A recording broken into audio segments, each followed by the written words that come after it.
இன்று அவருடைய சத்தம் எழுதியவர் சகோதரர் சகரியா பொன்னன் அவர்கள். நாள் மார்ச் 20. மாய்மாலமற்ற ஜீவியம் வேண்டும்.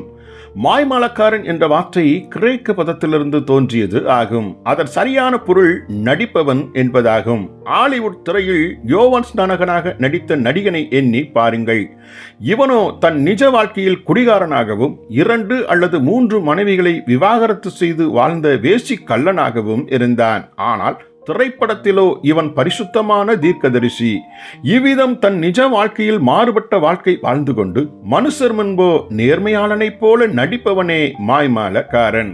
இவ்வித மாய்மாலக்காரன் தான் ஒரு முழு இருதயமான கிறிஸ்தவனைப் போல மற்ற விசுவாசிகளுக்கு முன்பாக நடிப்பான். ஆனால் அவன் வீட்டில் தன் மனைவியை நடத்தும் விதத்தையும் அவன் தன் அலுவலகத்தில் உள்ள மற்றவர்களோடு பழகும் விதத்தையும் காண்பீர்கள் என்றால் அங்கு அவனை முற்றிலும் மாறுபட்ட மனிதனாகவே காண்பீர்கள்.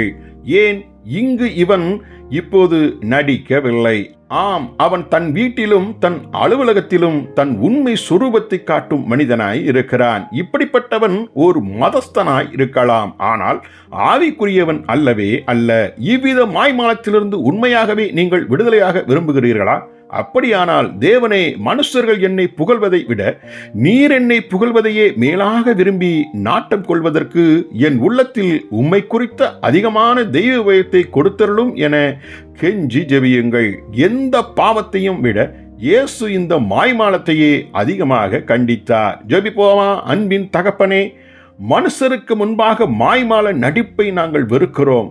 எப்பக்கத்திலும் நிஜமான பக்தி வாழ்க்கை வாழ தெய்வ பயம் ஈந்தருளும்.